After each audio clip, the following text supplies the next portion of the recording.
You are listening to the Gospel-Centered Education Podcast, brought to you by Community Christian School in Tallahassee, Florida. Hello and welcome to the Gospel-Centered Education Podcast. My name is Tom Augustine, your host, and my host for today is Kelly Allen. Hey, Kelly, how you doing? Hey, doing good. On the Gospel-Centered Education Podcast, we explore how we as Jesus followers can connect the dots between education, contemporary culture, and biblical theology and live like Jesus in this broken and challenging world. And today, it's not like other days, because today we have our producer, our very own producer on the show today, Mr. Vance Rutherford. Thank you so much for joining us today. We're so excited to have you. Yeah, so we can talk to you in front of the camera instead of behind the camera. I know, it's a wonderful thing. I prefer behind, but that's okay. All right, well, we're glad you're out here in front. So Vance, let me tell everybody just a little bit about you. You've been in IT for 25 years. Mm-hmm. That is a long time. You've seen a lot. And so tell us a little bit about that. What did you do in those 25 years? I actually started working in IT while I was going to college, and it just kind of took off from there. I went to college for jazz saxophone, not for technology. And that's what I ended up doing. I ended up moving here to Tallahassee and working for a software company, and then for a banking, in the banking industry for a little while, and then I've been at CCS. I don't know that I knew that you did jazz saxophone, because I was a saxophone player in college. There's a couple of us saxophone players. That's right. Yeah. Well, that background in music brought you to lead worship at your church for a very long time. How long was that? Long time. Yeah. I've been involved there for 24 years, because that's how long we've been there. We actually, my wife and I joined the church before we even got married. We joined together, got married there, and have been there for 24 years. Like awesome. I said, and you have two beautiful children and a lovely wife who also works at CCS. She does, yeah. Yes, and so you have currently been the director of technology here at CCS for 13 years. Correct. Awesome. Well, we're just so happy to have you. And does an amazing job, might I say. I have to say, tell this. He does all this. He does all this. First of all, he does all this on top of all the other stuff he does. Yeah. But one of the things I love the most about Vance is the way he loves people. He loves people really well, and he especially loves people who know very little about technology and have maybe been teaching for an X number of years. And it's a hard transition to make, to move to technology in the classroom. And Vance is one of the most patient people that I know. He really is. I have personally seen that. It is great. You go into the I would be classroom and horrible. gently explain things, for sure. I would be horrible at that. Yeah. Oh, yeah. What's going on? So I really, really appreciate that. So we want to dive into a number of different topics today. So we're going to have basically kind of two parts to our podcast today. We're going to talk about technology first, and just in general, then we'll kind of narrow it down into technology in the areas of AI and gamification and VR, and then talk a little bit about what CCS is doing in that area. And then we're going to transition to this book that we have this week that we're using, Parent Differently, and we're going to talk about how character is a really, really important part of dealing with technology. So we're going to let's start off with a kind of a general question, if that's okay. Okay. So let's talk about what do you see as really the purpose of technology? I've been quoted as saying that technology makes a great servant, but a terrible master. And so give me your perspective. Give us your perspective on that. No, I fully agree with that. Technology is, to me, it's a tool, and you use that tool to do something. You use it like you would use a hammer to build a table, or it's a tool you can use to do something better or easier or faster than you could without it. But yeah, like you said, it makes a terrible master. So you can look at anyone who's completely addicted to playing a certain game on their phone 24 hours a day. That's the opposite end of what we're striving for, hopefully. Yeah, and it's hard. I think one of the things that makes this discussion challenging is that this realization, it's not going anywhere. Right. It's just going to continue to probably proliferate in a lot of ways, but yet we just have to be careful, about those things. And so a lot of the conversation, I think, is around the balance part of this. How do people balance? How do people balance these things out? So maybe another good question would be, what do you see as some of the real positives, especially of the increase of personal technology, whether it's the iPhone, but even beyond that? What are some of the positives of that? Well, one of the great things is that in your pocket now you have access to the combined world knowledge of information it's at your fingertips. Really. Yeah. You can, there are plenty of times where, I'll be asked a question or be presented with a problem, and I just have to pull up, Google and just start doing some searching, because I have no idea. But once you can once you can kind of figure out a trustworthy source of information to find out those answers, then you can start learning, a lot faster. Yeah. And just having that access at a moment's notice, it could be a bad thing, but it could also really solve a lot of problems quickly. So. Yeah. And I was going to say, a lot of the learning that goes on now really is through things like YouTube and everything. It's like if you don't know how to do something, I mean, that's pretty much the go-to. I think. Absolutely. And there's just an almost unlimited number of things you can learn, again, for good or for not, on YouTube, which is a very helpful thing. Kelly, from a parent standpoint, what do you see as some of the positives maybe of technology and personal technology? From seeing you work around CCS, kids are fascinated with technology, and they adapt to it very quickly. And something that's really cool that I see you do around CCS is teach them like the really cool aspects about it. Number one, you have them behind like the worship area, using all of that technology back there. Sound reinforcement. Sound reinforcement, and but two, you do teach a technology class that teaches them. Is it a 3D printer? Yes. And stuff like that. And so, as a parent, I like to embrace technology because it keeps the kids interested in it, and the world is kind of going that way. But I love what you said about how it can't be like your master. And we'll get to that for sure. Yeah. So 3D print. How in the world does someone print an organ? So it has been done. I know it has. Yeah, I'm like, and what? It's getting every year. It's getting a little bit better. But so a 3D printer, just what it does is it takes plastic and it melts it, and then it lays it down on a plate, and then it raises up a tiny bit and lays down another layer. So it just builds up things layer by layer, and it becomes three-dimensional. Right. And then when you're done, you have a plastic something. Yeah. Sometimes you can print things that are very useful. We repaired our dishwasher handle that kept breaking, and GE wanted like $50 for this plastic piece. We bought it once or twice, but once we got access to a 3D printer, I'm like, no, we're gonna print that out. And so you can print out one, and we actually have in the classroom, we use these little cameras to the teachers use to read books and like show document cameras. And the bases kept breaking after a few years because the little connection point was too thin. So I modeled one that had like a 3 times thicker mounting point, and we've replaced, I don't know, maybe 6 or 7 of them in the class, and none of those have broken because they're way thicker. Wow. Awesome. But it's either pay $100 for a new camera or spend 12 cents worth of plastic and and build it that way. I'm just imagining the comments from this episode. All the GE salesmen are going to be like, "What? What are you doing?" But I mean, in all seriousness, I mean that's a disruptive thing for business, right? And like what you said about organs, instead of using plastic, they use a material that's basically they take living cells and they kind of reproduce them in a petri dish type of thing, my mind. And then they use that on like a substrate or whatever to print. I think they printed a kidney, and you can print like ears and just like different body parts that could theoretically be implanted later once they've perfected it. I mean, you just kind of go. It reminds me when I was a kid, and which was many, many years ago. So I was like 6, and I remember 5 or 6. I remember walking out at night. We lived on a farm in upstate New York, and looking up and just seeing the universe. And it was less light pollution then; it was so long ago. And I remember going, I just can't wrap my mind around that. And I remember that feeling just of awe of that natural.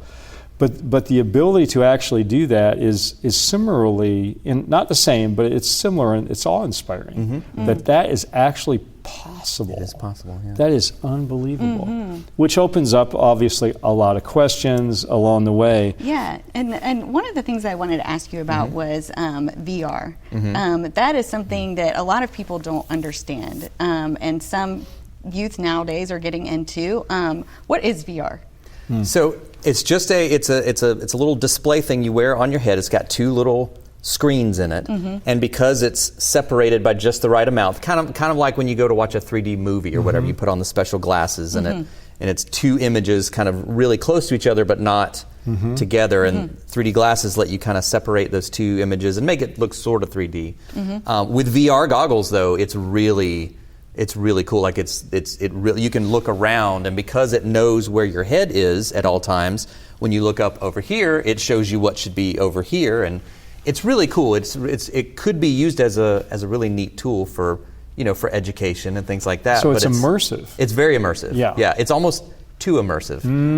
If you have vertigo, like I have a little bit of vertigo, you can after 10 minutes or so, it's like, okay, I gotta set this down. But there are some things, like there's games you can play, there's tours you can take of different places. I was in the front row of a Foo Fighters concert, in VR, just because that was what was playing at the time, and I was like, I want to check this out. And you can look around, you see the band, you see the people around you. I mean, it's so you're just placed in the middle of this. They put a 360-degree camera in the front row of a concert, and they've done a bunch of concerts. That's just who was there at the time. And it's pretty impressive. It's amazing. I got really interested in the pyramids for a while, so I haven't been to Egypt, but I've been inside the Great Pyramid on a VR tour. You can walk through and look at everything there, and it's really cool. That is so cool. It really does feel like you're there. So. It is amazing. So a lot of offices, well, maybe not a lot of offices, but more and more offices are using VR, aren't they? Like maybe to have meetings, or I've seen like Google commercials or like Meta commercials where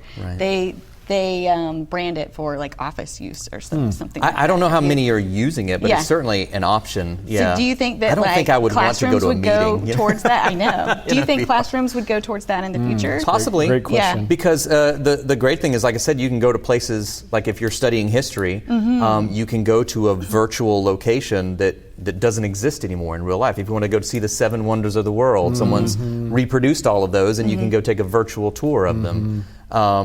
I'm not sure. There are, I know when the different platforms and stuff they have where you can go and meet other people. There's like crowds of people you can interact with. Your little VR, avatar can walk around and interact with other people. I'm not sure how a class or a meeting would work that way, but I mean, it's certainly a possibility. Isn't that interesting? Yeah. It is. I do know that just following business literature and that kind of thing, I do know that more companies are developing rules around what presence means in a meeting. Right. And so can you send, because people are actually asking the question, can I send my avatar to this meeting? Right, and you would through something like that. Right, Yeah. and so they can be immersed essentially in the meeting. I'm not sure how exciting that would be compared to the pyramids, but I'm just thinking, well, maybe not. Yeah. But everybody else is just a camera that rolls up. Right, and then it gets into all sorts of questions about accountability or just about so somebody really is on the other end of that, really enjoying this meeting, really? Okay. And so, the other thing that comes to mind is just, I know military training, they use a lot of virtual reality now, pilots. That's true, yeah. That kind of thing, because it's helpful to have that immersive, because one thing I read one time, and see if this makes sense, that your body can't tell sometimes what's actual and what's real in the sense of three-dimensional in front of you and something that's an image that's three-dimensional.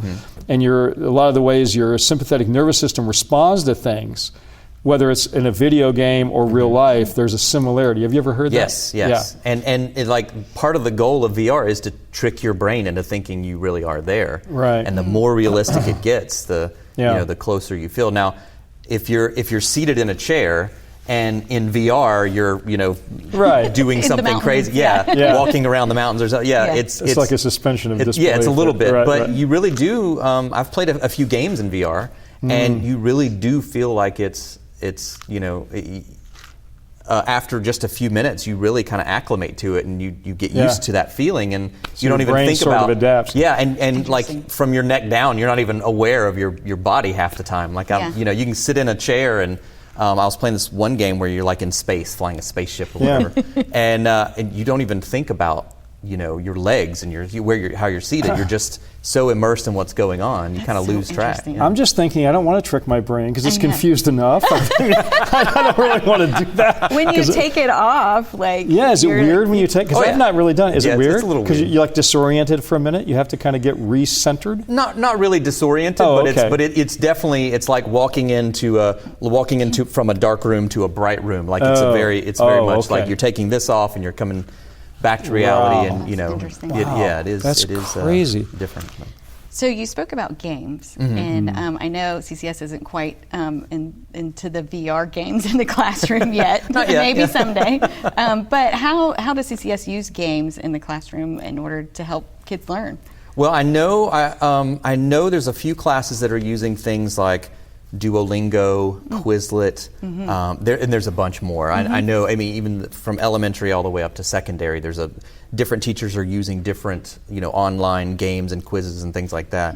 The one that I'm most familiar with right now, because my daughter's in 10th grade in Spanish, and they use Duolingo, and it's a language game you put on your phone, and what's so hilarious is that if you haven't done your lesson for the day, the icon gets increasingly angry at you, and it's and it will send you messages like, "Are you gonna do your lesson today?" And it's got a little cartoon owl. There's memes of that. There is, and the kids think it's hilarious, But so they're not really intimidated by the owl. It's not really intimidated. No, he's a cute little owl. He's a cute little owl, but he gets more and more angry with you, and it's like the background turns red. He's got the angry eyes. He's, I don't know if he's holding weapons or not, but it's really funny. Okay. So this happens. Then they use the app to learn, it does sentences. It talks to you, and you talk back to it, and you say your phrases in Spanish, and it can hear you and judge you on how well you say it or how well you interpret what they're saying, and it's really funny because they will compete with each other. My daughter was like, I got to beat the rest of the class, and trying to do more lessons to get her score higher, things like that. And they enjoy it, and they, if she hasn't had a chance to do Duolingo, she's like, wait a minute, I got to get on before the owl gets mad at me. What a fun way to learn. It's exciting for them. So that's the kind of stuff you wouldn't hear from the average student. It's like, wait, I don't want to go out to eat. I have to finish this assignment. Finish this. Right. Exactly. You don't hear that very often. Yeah, and so there have been studies done. I know, I can't quote them off the top of my head, but there have been studies done about the efficacies of transfer of knowledge. In other words, so this happens with your daughter, and she gets it done. The question is, was anything learned in the process? And a lot of those studies are showing, there really is. It's the motivational part that you're getting at that's different. Yes. And I have asked her, I was like, do you think this helps? And she goes, oh yeah, it helps a lot, because she's immersing herself not just in the classroom, but at home. It's reiterating all the things that she's learning, and it's actually it's not tied to the same lessons they're learning. So it's actually getting a broader scope of learning that language, because these are different than what she's learning in class, and so it helps her kind of let that information sink in. And I think that's actually a really important point, Vance, because I think a lot of times it's educators, especially people that have been veterans for a long time and they've kind of grown up and trained a certain way, you get really locked into the idea this is the curriculum and this is what you're supposed to do. And for accountability and various other reasons, for sequencing, what they call scope and sequence, how much you learn and then when you learn it, in what order, scope and sequence. So all that's true, but I don't think that's actually the way the average person learns today.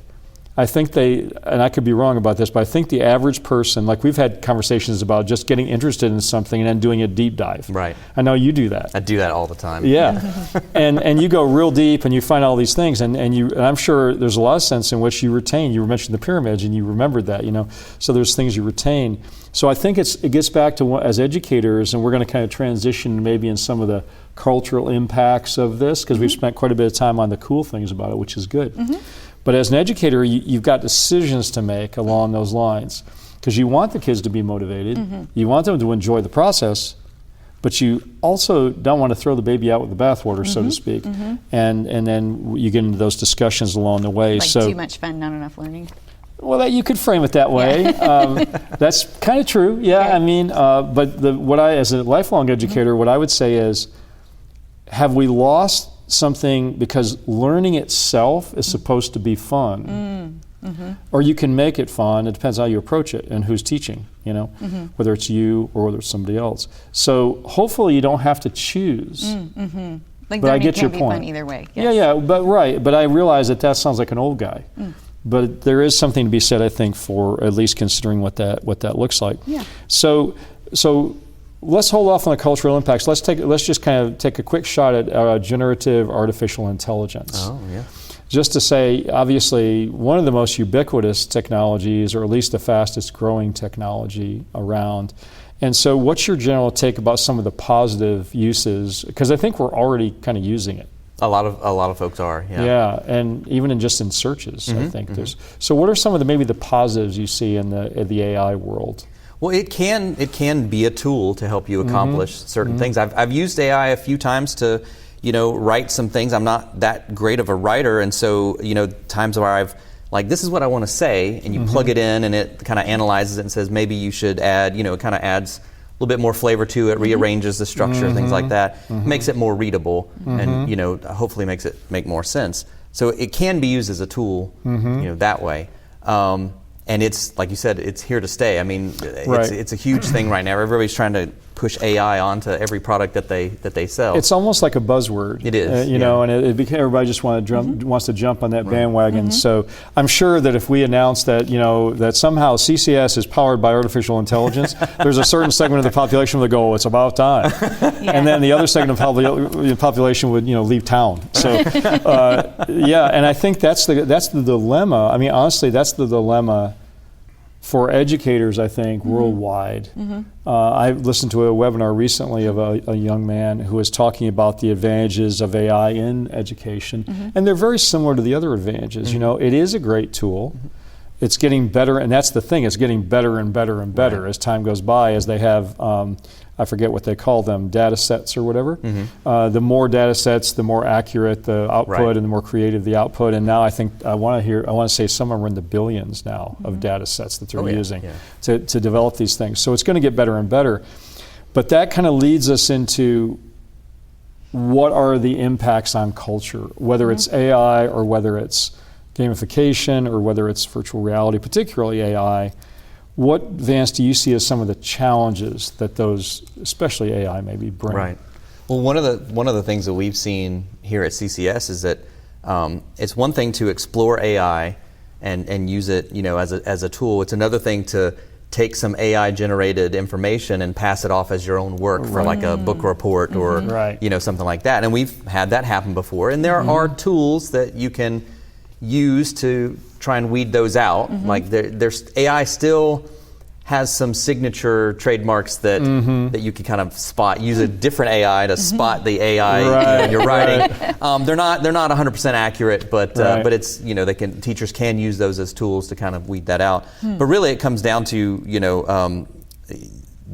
training the students on how to use these tools properly, and and the character of the student itself, whether or not they're wanting to cheat, and because cheating in any form, whether it's using AI or something else, I mean that's not okay in the classroom. One of the things that I've said about sin in general, and maybe if we apply it to what you're just saying, is that it's never been easier nor more private to sin boldly. And I think that's true. And I think AI, in some ways, when it's misused, can really further that equation, saying there's a lot of things you can do with it.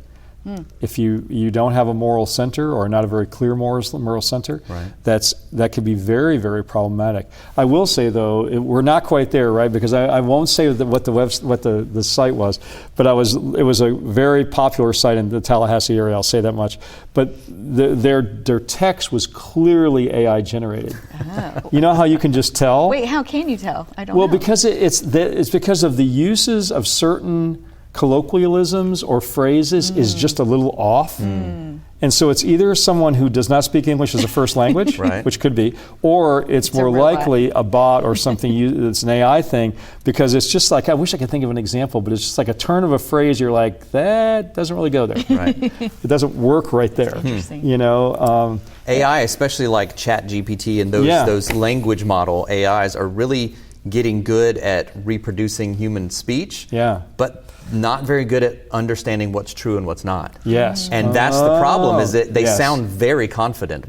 If you ask, if you prompt ChatGPT to give you some answers about something, it sounds very confident and it makes it sound great. Yeah. But it may not be at all totally true. wrong. Totally false. You can ask it, what should I do about that? And it gives you the wrong advice. So That's right. Yes, and there's a lot of rabbit holes we could go down here. Yeah. But I mean, there are people in our world who are really struggling with that. They just are assuming everything is true and real, and it's almost like one of the dangers, I think, is developing like an artificial ontology. So ontology being the study of being and what's real. What does it mean to be real and a being? And for some, that line, so even in relationships and stuff, in some very odd and weird ways, is becoming very confused. And I think that's playing on certain existing fears, existing insecurities, existing issues, mentally and emotionally, and all these kinds of things. But whatever it is, there's a sense in which the people that say this is a wonderful and dangerous technology are probably both right. Probably so. It's a wonderful technology, but it also has the capacity. Well, that gets into things like we haven't even talked about things like deep fakes, which is really, you've seen deep fakes, right?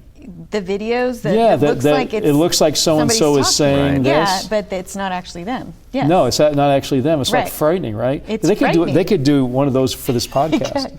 And I'm maybe sure I would be saying, already. maybe they are already. And we could be saying all kinds of things we're not even saying. They're doing that with coaches. Have you noticed this in college football? No. Yeah, they'll be showing behind the podium, and they're saying this ridiculously rude stuff about the other team and about their own players and about their coaching staffs, and they're basically and it looks like their mouth is moving to the words they're saying. Wow. And you're just like, surely nobody buys this. But then I'm thinking, well, why don't I buy this? Because I'm assuming that head coach would never talk that way about his rivals or about his players. Right. Or would he? And so I think what we're doing is we're underscoring some of those ways that it can become increasingly problematic in an increasingly complex, the already complex world. Right. And I think we're trying to figure out like CCS, for instance, we're trying to figure out how do we develop policies around this that are not just knee-jerk, like we don't want to be Luddites, all technology is bad. No, it's not. It just takes, and I love what you said earlier, it takes a tremendous amount of really maturity, and as a Christian, as a maturity in the Lord and a biblical knowledge base and everything, to be able to not just lose it in those areas and just kind of go, hey, whatever. And we're going to talk about that in just a second when we transition into this book about parenting and about character development. But it sounds like, kind of pivoting towards that, I guess, it sounds like a lot of what we're saying is, both adults and kids, is it does come back to character. Because we got to make choices. Right. And I think the hard thing about that is, it's not easy for adults, let alone kids. So anyway, why don't we jump into Kathy Koch's book? Yes. Parent Differently. We are not receiving any money from Kathy. I just want to make that clear. We are not. So, but it is. She's an educational psychologist. Yeah. Has a PhD. Strong believer. Writes a lot of really interesting and good books about parenting and about kids. She's and really, the next really one good. we're going to read is by her as well. Yeah, we're going to actually do 2 this fall. Yeah. This one's for this particular podcast. So I think you looked at the first few chapters, and you're going to give us kind of a little bit of a summary. Yeah, just a little bit of a summary on that. She presents things in a way that is like, it sounds so simple. Yes. But it's stuff that I never thought about before. And so the way she presents character traits is she says that they're all connected. So if you see a character trait in your child that's either good or bad, then it leads to others. And so, and she also says if you wait, I lost my train of thought for a second. Basically, there's good and bad character traits. The good are connected and the bad are connected. But if you see like a challenging character trait in your child, such as like laziness or something like that, then you should combat it with the good character trait. Kind of directly. Yes. Yeah, engage it directly. So, for instance, if your child, just is exhibiting laziness, then you would have them help you, like do things around the house. You would combat that with diligence. And so it's so interesting to me because that leads to other character traits. Once they kind of master diligence, then they would that would lead to gratitude. In like a job well done. Yeah. And so it's those kind of things that I never really thought about before, that the character traits are connected. Yeah. Yeah. She says it's like a web, and I think in the back of the book she has a list of character traits. She does. I'm going to share a little bit of that in just a minute. Yeah. When we look at those last four. That's just kind of the setup. I think what that's she's talking about. I think it's really good. So what I try to do, and again, really, we honestly do. We're not getting any kickbacks from this. We really do recommend that people grab this book because it really is very, very good. I think, and very clear and very simple, straightforward. Lots of takeaways in it. But one of the things I was thinking about when I was reading it, and this because I talk about Tim Keller a lot and kind of his take on like evangelism. He talked about presuppositional apologetics. Don't assume people are over here and then start talking to them as if they're here, because they're probably back here. So you need to be talking over here. And one of the things I saw about this book was, and I jotted this thought down, so I'll just share it real quick as a backdrop for my takeaways from the last few chapters. Much of the foundational change needs to be in us as parents and grandparents, and particularly that we admit how much the rise and proliferation of personal technology has influenced our behaviors first. And then our assumptions about how our children should interact with it and be normal. Let me just restate that so it's a little simpler. I think parents today struggle with what's normal for my kid. Isn't it normal that they're going to be on their phone when we're at dinner and constantly messing with their phone? Isn't that normal? Don't all kids do that? What do you think about that? I wouldn't like that in my house. You wouldn't like it. Yeah. But I wonder if some folks do struggle with just going, hey, that's just what kids do. Do you think that's true? Maybe yes. I'm wrong. And I think something that she talks about is like being proactive and engaging in that. Yeah. You know? And so like if you see that characteristic, whatever you would, like avoidance, I don't know. But rudeness, maybe? Yeah. Right? However you want to label it, yeah. Yeah, you would counteract that. Yeah, directly. Directly. But I think, right, and so I think that's true, but I think at least parents I've talked about struggle with just, is it okay for me to make rules like that?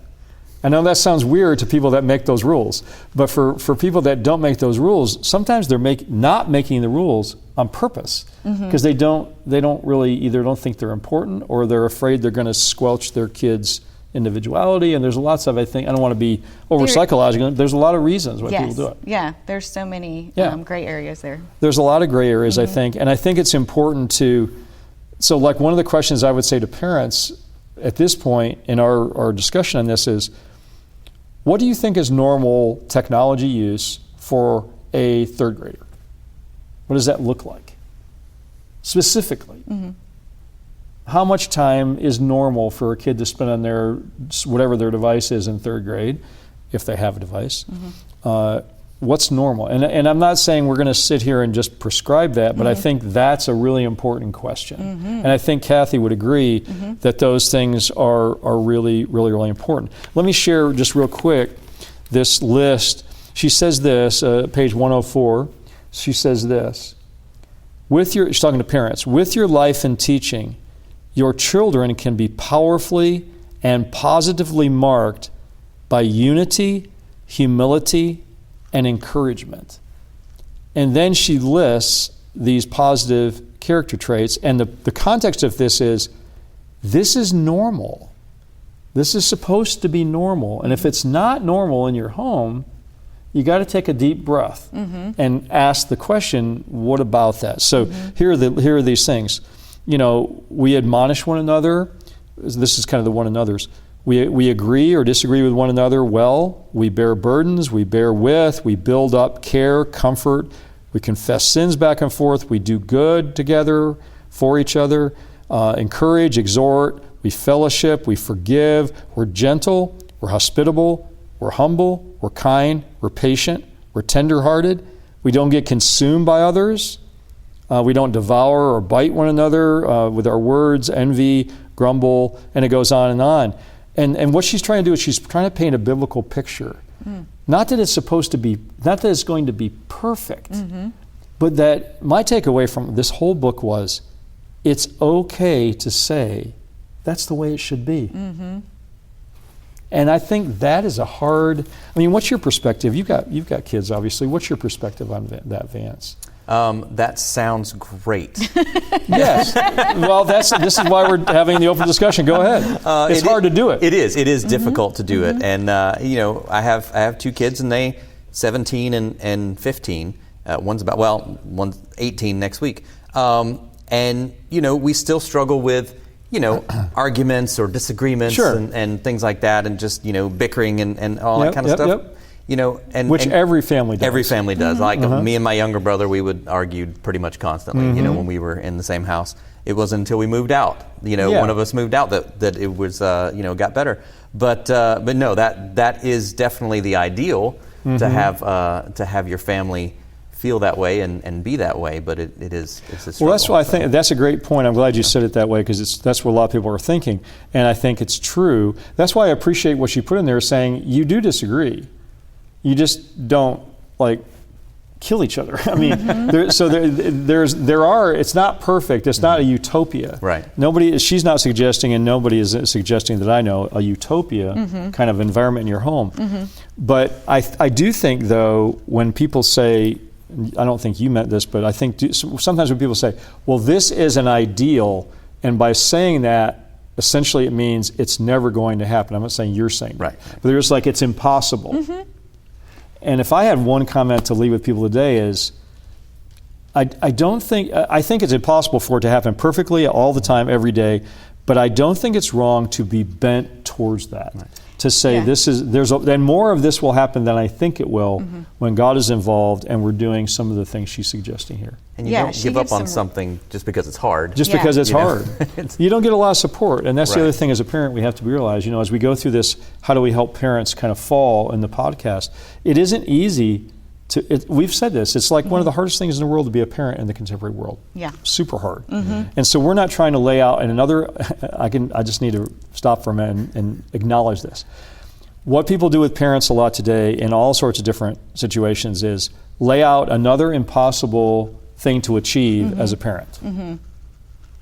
And that's the last thing really a lot of parents need, because a lot of parents already feel they're failing. And so here's this dude saying this. And I think, which may be a good way for us to begin to draw towards a conclusion here, is another thing that comes out of the book is this: stay centered on the gospel by continuing to emphasize the need for God to work character into us. It's a matter of our intention, bending our hearts toward the pursuit of God's character, while realizing that ultimately the Holy Spirit will do the deep work. It's not either or. So I think we need to set goals, and we need to have a picture. And maybe last thing for me, before I say my last thing, is there any other final thoughts from you on this topic? I just want to say that this book isn't like a pie in the sky thing, that's good. That we hope to obtain. Like, it gives you really practical information as to how way to do it. Yeah. That's good. Yeah. That's good. That's what I want to say. Any final thoughts from you, Vance, before I just make a closing statement? No, I think this has been a great conversation. I feel like I've learned some. I think it's important to us to realize you can have a robust conversation about this, and it's not as simple as just don't ever use technology or whatever. I mean, there's a spectrum in there, So I just want to encourage, I think, all of our listeners, myself, my adult children who are parents. I'm not sure if they're listening or not, but any of that age of a kid, early 20s, late 20s, 30s, whatever. God does provide us with the guidelines that will help us to shape our homes and to shape our families because He built us. The fact is, we don't have a lot of help in the culture in doing that in a godly way, and we have a lot of opposing forces. But building a critical mass within your own family and saying, it's okay that I do that. It's okay that our family doesn't look exactly like your family. And I think that's also really important. At least it is. It was for us raising kids. And now our kids are starting to raise kids, which is really weird. It's very strange. Get to help raise grandchildren. I know, and well, that's the funny part, right? Because you're in a certain situation, and they do something or say something, and the kid does something, and you're like, yeah, you have to self-control, Right. But our kids are doing a great job. So, wait, how old's your oldest? 14. She'll be 15. And yours is 18. Yeah, he'll be 18 next week, yeah. I know. Oh, time is coming. It really is. All right, well, gosh, it's been a great time. Really good. Yeah. So next week, what are we doing next week? Let's see. We're moving on to, you have that sheet out. What are we doing next week? I do. What are we doing next week? We're going to talk about the Screens and Teens book next week, right? That's right. We're going to move into another thing that kind of reinforces what we talked about today, only this time the book is called Screens and Teens. Yes. By the same author. Yes, so it should be great. I can't wait to get into that. Yeah, I think it's targeted a little bit more towards teenagers with specificity. So hopefully we can bring a few more concrete takeaways. The takeaway for today kind of builds on what we did with Donna Burlinghoff last week, which is God does have answers for this stuff. Yeah. We just have to engage, and then we have to have these conversations in order to work it out and what that looks like in our own lives. Yeah, exemplify those characteristics before your child. Absolutely, Which is what Donna was saying last week. That's exactly Worship what in front of your child. And what Kathy says in this, so if we're addicted to our phones, we can't expect that our kids won't be addicted to their phones. So true. And there we go. It's a tough one. All right. Well, thank you guys so much for joining us tonight. We are so grateful for your presence with us. And remember, if you forget everything else that we said today, remember that Jesus Christ is Lord. Take care, everybody. Bye-bye. Bye. Thank you for listening to the Gospel Centered Education Podcast, brought to you by Community Christian School in Tallahassee, Florida. You can find us online at myccs.org.